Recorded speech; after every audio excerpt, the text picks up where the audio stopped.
I'm going to talk a little bit about some of the economic and geopolitical implications of what has happened in Ukraine and with the Russian invasion. And the most obvious one is that higher energy prices are not good for most of our economies. I mean, if you happen to be a stockholder in an oil company, maybe you're happy, but for the most part, our different national economies are going to be hurt by higher energy prices. And this, in and of itself, as Scott suggested, might change some of the local politics of how different countries are approaching issues such as green energy, nuclear power, because no government wants to be presiding over a lengthy period of high energy prices.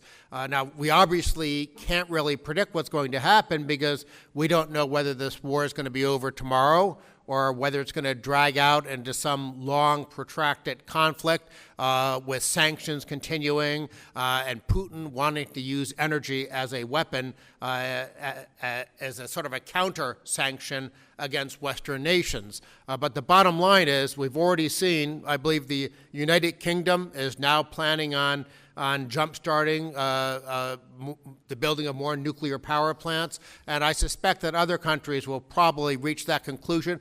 We could see Germany reverse its decision to shut down some nuclear power plants, and more countries are going to be dealing with this and grappling with this, and the longer the conflict goes on, the longer that energy prices stay high, the more likely it is that you're going to have nuclear power. Heck, countries will be burning more coal.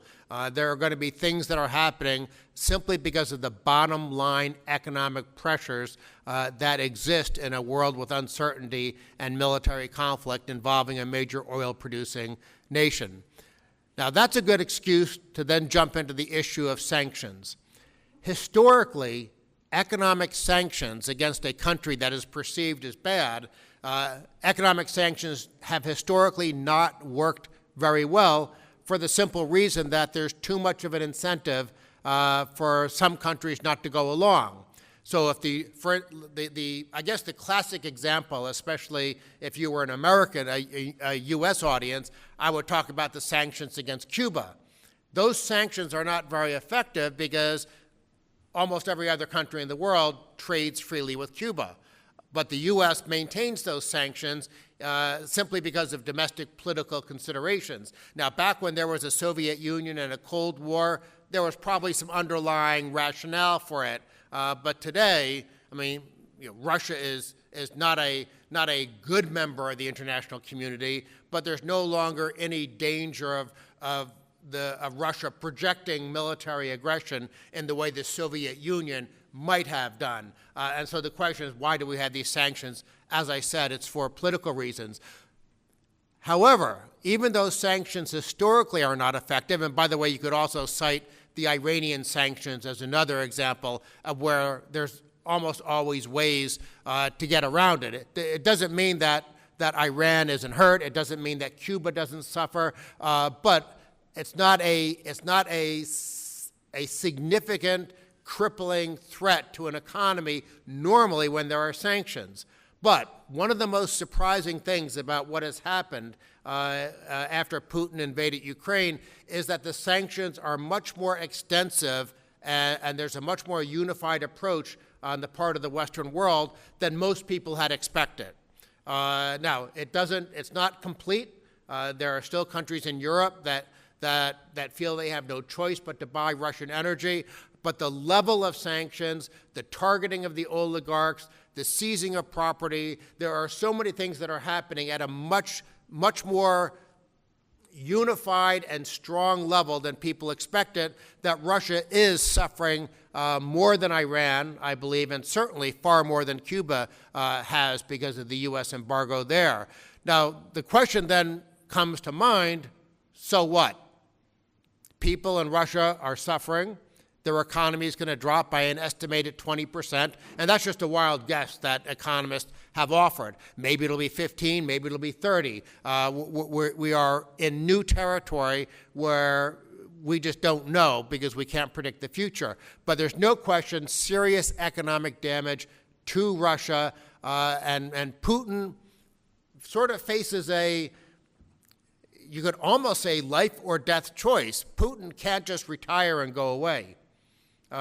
He might get hauled to The Hague or something like that. So there's no way a dictator like that voluntarily gives up power. So then the question becomes, what does that dictator do to hold on to power? And this brings me back to the counter-sanctions and him using energy as a weapon, which brings me back to the first issue, which is systemically long-term higher energy prices for the rest of us in the world. So the strength of the sanction and the unity behind the sanctions is something that is somewhat surprising. It's a good thing, presumably from a geopolitical perspective, but it's still it's made sanctions a much more realistic tool than we thought they were before this war. A couple of other points about the economics of this that are probably worth at least some discussion. First of all, going back to the issue of sanctions, what's the purpose of sanctions? The purpose of sanctions is to cut off trade with Russia. Now, in the United States, where we are still dealing with the legacy of Donald Trump's protectionism, which Joe Biden, by the way, is continuing, so nothing has really changed. We have a lot of protectionists in the United States who think trade is bad. And if nothing else comes out of this terrible war, it's given people like me who try to educate the U.S. Congress, it's given people like me the ability to say, learn a lesson. We are cutting off trade with Russia because we know that cutting off trade hurts their economy. So why on earth would we want to cut off trade, do that to ourselves by imposing protectionism with other countries? Because with Trump and with Biden continuing Trump's policies, they weren't just imposing trade barriers on countries such as China that arguably might be enemies. They were imposing trade sanctions on our Canadian friends. They were imposing trade sanctions on Europe, on Japan. It's driven by domestic special interest politics in the United States where some labor unions and some industries don't want to have to compete. But it's up to economists to try to explain to the politicians that you might be making 50 people here happy with protectionism, but you're hurting 1,000 people over here because the economy is less efficient, because you're paying higher prices. There are all these sort of spin-off effects of protectionism. So I'm hoping one positive thing that might come out of this bad war is that some politicians in the United States might learn a lesson about the economics of trade and why trade is a good thing. Two other points I want to say before turning over to Luis. People don't grasp that Russia is a dying country. If you look at the demographics, I mean, well, the whole Western world is in trouble demographically. We're living longer, we're having fewer children. Now, I have lots of gray hair. I like the idea of people living longer. And I certainly, as a classical liberal, people should have 0 children or 10 children, whatever they think. But in our societies, which all have welfare states that are predicated on transferring money from young workers to older people, when you have this big demographic change, when that population pyramid that we may have learned about in school, when that population pyramid, a few old people and then lots of workers and even more children, when that population pyramid becomes more like a cylinder because old people are living longer and we're having fewer children at the bottom, the welfare states become very, very difficult to afford. Now, that's going to be a problem that's going to plague the United States and Western Europe in the coming decades with our welfare states. But however big of a problem it is in the United States, it is a gigantic crisis in Russia and in actually some other Eastern European countries as well. You're actually at a stage where you are losing population. You're at a stage where young people are wanting to move out because they don't see much economic future. And when you're Putin, and again, this comes back to, is there some way that he would just voluntarily cease the war? Is there some way that he would voluntarily give up power? I mean, he is in a terrible situation, one that he created for himself. So I'm not saying we should feel sorry for him, but he's in a situation with a country that faces serious demographic problems. He may very well have even gone into Ukraine, not for the nationalist reasons that most people speculate, but maybe he just wanted to grab some of the energy-rich areas of Ukraine because he knows that the welfare state in Russia is not as big as, say, it is in France or something like that, but it's still not something the Russian economy can afford. So maybe he was looking for additional sources of energy. But the bottom line is, with Russia's terrible demographics, the future for them is going to become even more challenging, which may indeed trigger even more bad Russian behavior in the future. And then I'm going to close with what is a understated but critical part of why the United States has been so aggressive in going and taking Ukraine's side in this war.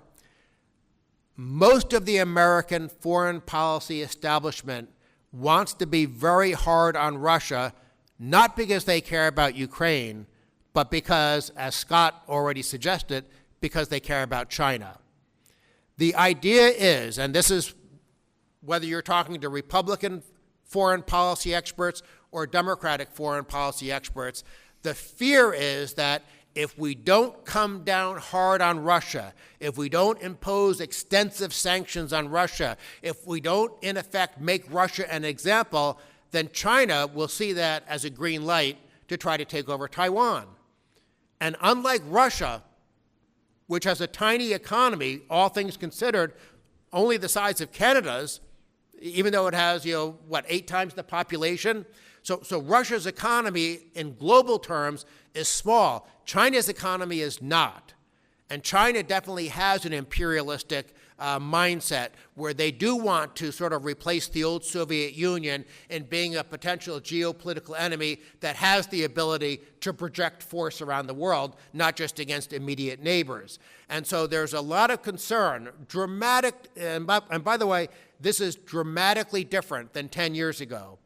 10 years ago in the United States, both Republicans and Democrats had a very optimistic view of China.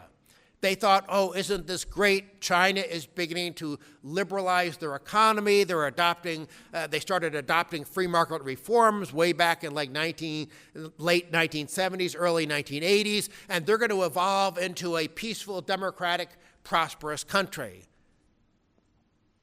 That hasn't happened. Instead, under President Xi in China, China has sort of reverted back to much more state control over their economy. They become much more nationalistic, and American policymakers see that. And whether or not they're reading it perfectly, who knows? Foreign policy and geopolitical relations, there's always guesswork on what your adversary or potential adversary is thinking. But suffice to say that there's been a dramatic change in the mindset of foreign policy experts in America in both political parties, where they now see China as a problem country, not a country that is going to be absorbed into the Western rules-based system. And so the hostility and the reaction against Russia, yes, in part it's because Putin is behaving horribly and he shouldn't be doing what he's doing. But I think what's really driving the U.S. response and what is going to ensure that that response continues is that Americans are thinking, if we don't make this impossibly expensive for Putin, then Xi in China is going to decide, I can do the same thing and go after Taiwan. And so with that cheerful conclusion, I'll turn over the microphone.